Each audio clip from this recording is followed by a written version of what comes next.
Shatterpoint Saga, Part 1, His Story, Documentary Expansion. I've replayed the story of my marriage more times than I can count. Not the ending, everyone remembers the ending, but the beginning, the slow, quiet parts that nobody ever pays attention to until it's too late. The truth is, most marriages don't explode. They erode, one missed moment at a time. When people hear what happened to me, what I discovered, what I lived with, what I tried to rebuild, they always ask the same question: how didn't you see it sooner? And the honest answer is, I did. I just didn't want to believe it. When you love someone long enough, your brain learns how to turn warning signs into excuses. Before I ever caught her whispers in the bathroom at 1 a.m, before I ever found her messages or pieced together her secret life, there was us. A real us. An us that felt strong enough to last forever. We met in our mid-20s, when both of us still believed in things like destiny and timing. She was loud in the best ways, eyes full of expression, a smile that hit me like sunlight. I wasn't used to someone choosing me that boldly.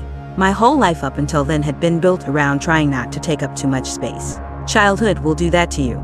Growing up in a house where attention walked on 2 legs and slammed doors for entertainment, it teaches you survival, not security. But she made me feel chosen. Not tolerated, not managed, chosen. We started fast. A coffee date that turned into a 5-hour conversation. A weekend trip after only a month. The kind of connection that made everything seem cinematic. And every time I looked at her, I saw a future. Not a perfect one, but a real one. For the first few years of marriage, we were that nauseating couple people tease. Inside jokes, shared playlists, forehead kisses, late night talks about dreams and baby names. We were broke, but we were happy. We were stressed, but we were in it together. And then life just started happening. Responsibility stacked on top of each other. Jobs got demanding. Kids arrived. Bills got bigger. Our calendars filled, and our connection emptied little by little. There wasn't a single event that caused the drift. Just an accumulation of small moments where choosing each other became optional instead of automatic. Looking back now, I can pinpoint the subtle shifts. The way she stopped meeting my eyes when she talked. The way she sighed before answering me, as if everything I said asked too much of her. The way I started shutting down during arguments to keep the peace. The way she stopped asking me how I felt. The way I stopped telling her even when she did ask. We didn't fall out of love. We fell out of practice. Therapists talk a lot about emotional bandwidth. How when you don't feel supported, you don't have the capacity to give support. We became 2 tired people trying to keep a family running without realizing the marriage engine was sputtering under the load. But even knowing all of this now, nothing prepared me for what came later. The first real shift I can remember, like a signal flare I ignored, came on a random Tuesday night. I walked into the living room to grab something, and she jumped when I entered. Not a little startled reflex, a guilt reaction. Her phone snapped face down so fast it made a sound. I laughed it off. She laughed it off. We both lied to ourselves in the same breath. That was weird, I thought, but I trusted her. Trust was our default language. After that, it was little things. Her phone was suddenly always at 100% battery because it was always with her. She kept the brightness low too low. She angled the screen away from me. She changed her passcode. Notifications stopped appearing on the lock screen. She carried her phone into the shower. She slept with it under her pillow. There are thousands of reasons these behaviors can mean nothing. But when they change suddenly, they mean everything. Still, I didn't confront her, because confronting her meant I'd have to face what came next. And denial is warm. Denial is comfortable. Denial lets you sleep at night. The drift between us widened during those months. Not in a dramatic way, in a quiet, suffocating way. We still ate dinner together. Still helped the kids with homework. Still watched shows. Still said goodnight. Still functioned like a family. But we were like 2 actors reading lines in a play we once believed in but no longer felt connected to. And underneath it all, there was this hum. This uneasy frequency I couldn't explain.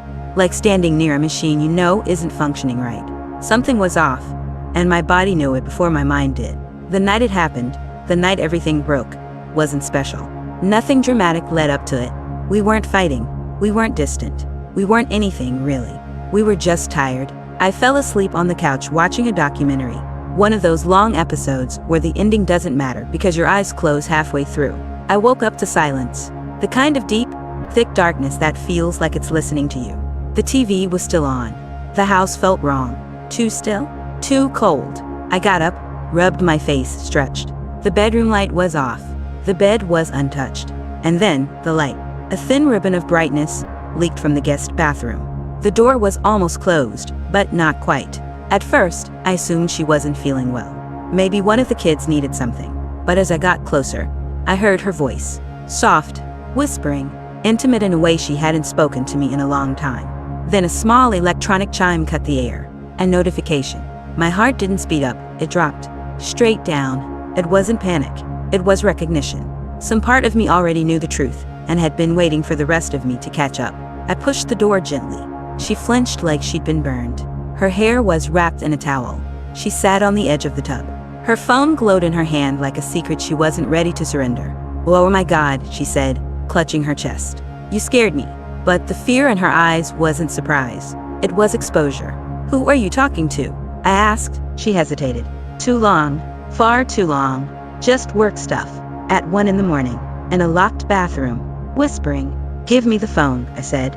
Not angry. Not yelling. Just steady. She froze. Her breathing hitched. Then, reluctantly, she unlocked it. Her thumbs moved fast, too fast, before she handed it over. I didn't need to see the screen to know she'd deleted everything. A blank chat. A clean slate. A freshly wiped lie. My chest didn't explode. It caved inward. I gave the phone back without a word. Not because I believed her, but because the disbelief was too heavy to hold. "I'm going to bed," I said. "We can talk tomorrow." She called after me, her voice shaky. But I kept walking. What do you say to someone when the truth has already answered every question? That night, the bed felt like a stranger. Cold. Wide. Empty. I didn't sleep. I stared at the ceiling until the sky started turning blue. The next morning, she acted like nothing happened. Made breakfast. Packed lunches. Kissed the kids. Avoided my eyes. People think D-Day is the day you catch someone.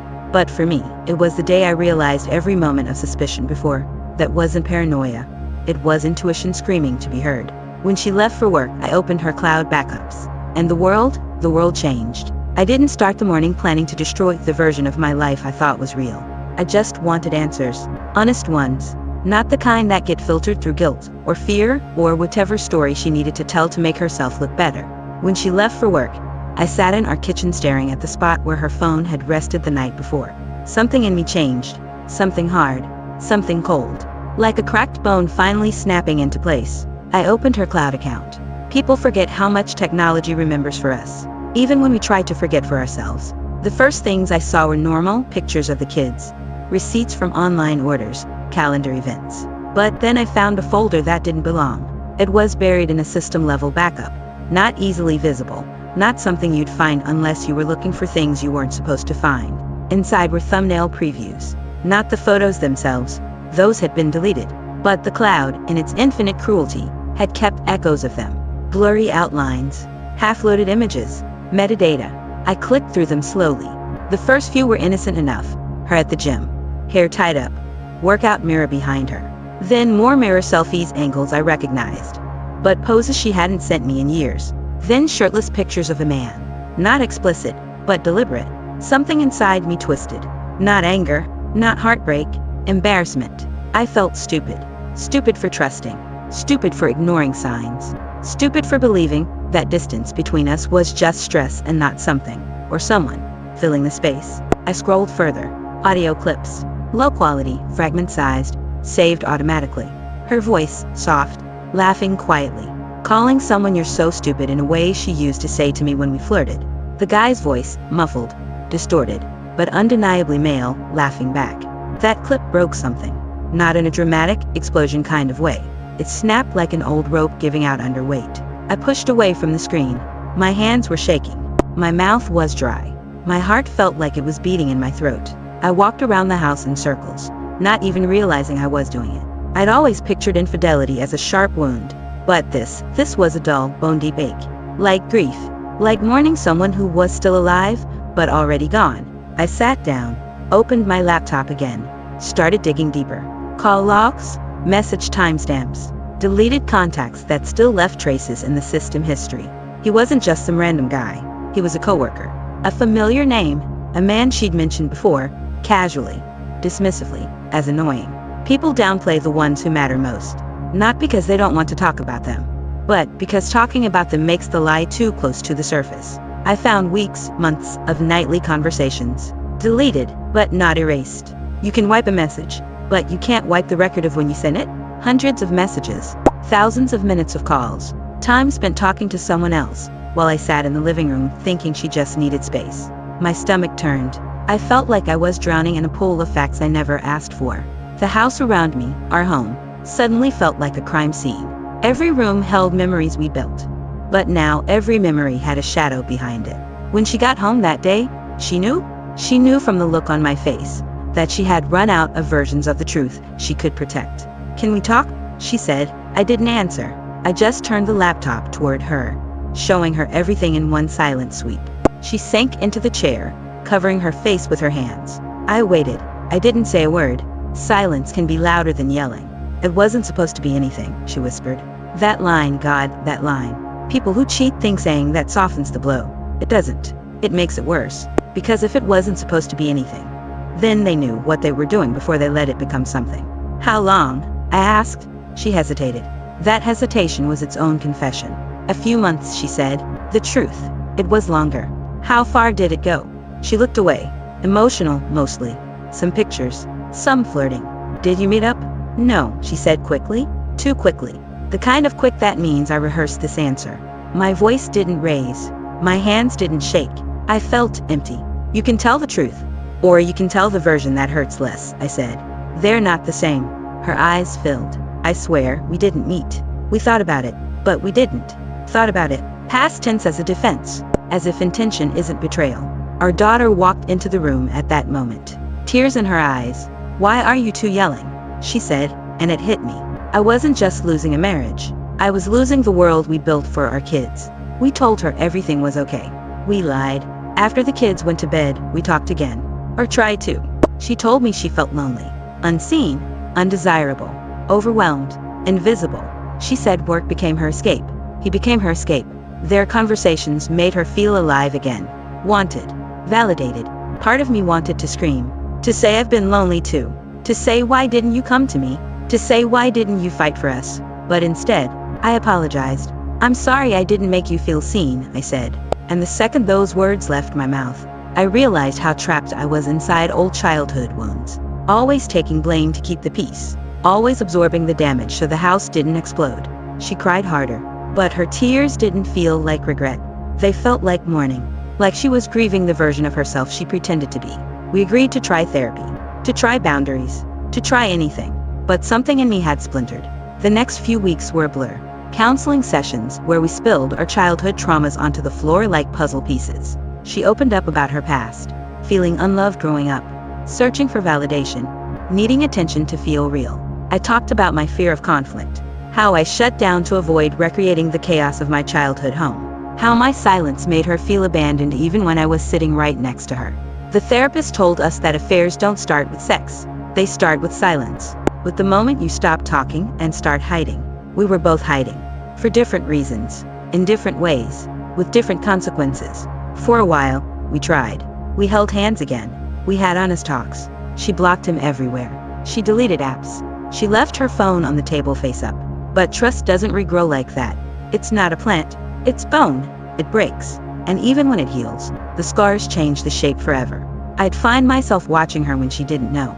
Checking how often she went to her phone. Listening for the tone of her texts. Studying her expressions like a detective instead of a husband. Every laugh felt suspicious. Every smile felt borrowed from someone else. Every moment of distance felt like she was slipping away again. She noticed. She apologized. She tried to reassure me. But reassurance doesn't work when the wound is deeper than the words. And then came the trigger cycles. The Friday nights she used to spend texting him. The evenings she would run to the store. The morning workouts she could have lied about. The phone calls she walked outside to take, even when she wasn't doing anything wrong. My body remembered the night she was. You can't unlearn betrayal. You can only learn how to carry it. One night, months after the discovery, I woke up in a panic. She wasn't in the bed. I found her in the kitchen, making tea. Nothing suspicious. Nothing inappropriate. But my brain didn't care. My heart was already racing. I hated that version of me. The paranoid one. The wounded one. The one she created by accident or by choice. It didn't matter. She hugged me. I let her. But the space between us felt wider than the whole world. Then everything changed again. Not because of anything she did recently. Not because of anything I discovered on her current phone. But because of something I found in a device she forgot existed. Her old work laptop. From years before. I powered it on. Just to clear it. Just to reset it. And inside that forgotten machine was the truth she never meant for me to see. The old work laptop wasn't supposed to matter. It wasn't supposed to hold anything important. It was a relic from a past job she left years ago. One she barely talked about anymore. But the universe has a cruel sense of timing. It waits until you think you've stabilized. And then it hands you the one thing that knocks the breath out of you all over again. I turned it on because I needed to reset it before donating it. Nothing more. Nothing emotional. Nothing suspicious. The login screen wasn't even password protected. A small, stupid stroke of luck that I didn't interpret as a warning. The desktop loaded slowly, running like an old engine choking on dust. Files, folders, old documents, work spreadsheets she hadn't touched in years. And then, a folder simply titled, Private. Not even hidden, not encrypted, just sitting there like a dare. I hesitated. My chest tightened. My throat felt dry. Don't do this, I whispered to myself. Because some truths aren't meant to be learned. Some truths change everything they touch. But curiosity in the wake of betrayal isn't curiosity. It's survival. It's gathering evidence to understand how much of your life was a lie. I opened it. Inside were hundreds of files. Screenshots. Notes. Draft messages. Images. Cached files. And then, the one that made my heart stop. A folder named after the same man from the cloud backup. My hands felt cold as I clicked it. Inside were logs older than anything I'd found before. Conversations dating back not months, but years. Photos he'd sent her. Pictures she'd taken at angles meant for him. Selfies she told me she didn't like taking anymore. Wearing outfits she never wore around me. Smiling in ways I hadn't seen in so long I forgot she was capable of it. Audio clips. Playful banter. Voice notes exchanged late at night. Her laughing freely, loudly. Laughing like I never could make her laugh anymore. A version of her I didn't recognize. A version of her I didn't have access to. A version of her she saved for someone else. And then the messages. Thousands of them. Some obvious. Some subtle. Some so intimate they felt radioactive. One from years ago. I wish I met you before I got married. Another. If things were different, you know I would choose you. Another. I love the way you make me feel seen. My vision blurred. I couldn't breathe. The room tilted. It wasn't a months-long emotional lapse like she told me. It wasn't a crisis moment that spiraled out of control. It wasn't something new. It was a pattern, a repeated behavior, a second life she'd lived parallel to ours. She had been in contact with this man, consistently, emotionally, intensely, for years.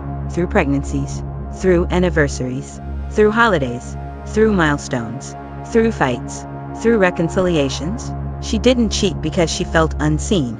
She felt unseen because she was giving her emotional visibility to someone else. As I scrolled, I saw messages from times when our marriage was strongest, times when I thought we were reconnecting and rebuilding. But she had been living two realities at once. I only ever got the version of her that remained after he got the better parts. And suddenly everything made sense. The resentment, the sighs, the distance, the shutdowns, the excuses, the look in her eyes that felt like looking into a stranger. When she came home that evening, I didn't say anything at first. I couldn't. My voice felt trapped in a cage, made of grief and exhaustion. She saw the laptop on the table, saw the expression on my face. Her whole body went still. What? What did you do? She whispered. I didn't raise my voice. I didn't throw the laptop. I didn't demand explanations. I said one sentence. How long has it really been? Her knees buckled. She grabbed the back of the chair to steady herself. Tears filled her eyes instantly. Not the kind you can fake. The kind that spill because the truth has come calling. Please, she said. Please don't make me go through it. Don't make you go through it. I repeated. That was the moment something inside me died. Not my love. Not my hope. But my tolerance. Tell me the truth, I said again. She shook her head as if the truth was a fire she couldn't walk into. Her breathing fractured. Her hands trembled. Her face twisted like she was being torn open. It wasn't supposed to be anything, she repeated, quieter this time. A mantra. A shield. A lie she told so often she believed the sound of it more than the meaning. How long? I asked again. Years? Plural. 2? 3? More. She broke. It started a long time ago, she whispered. I don't even know when anymore. I'm so sorry. I never meant. I thought it would just fade. I didn't know how to stop. I didn't know how to come back to us. Every apology felt like a stone dropped into an ocean, ripples that faded before they reached me. What about the kids? I asked. Her face crumpled. What about the years I thought we were rebuilding? She sobbed. What about me? Her knees hit the floor. I'm so sorry. I'm so sorry. I'm so sorry. But apologies don't undo architecture. She had built a whole world behind my back. And now I was standing in the ruins. That night, I didn't sleep. She cried in,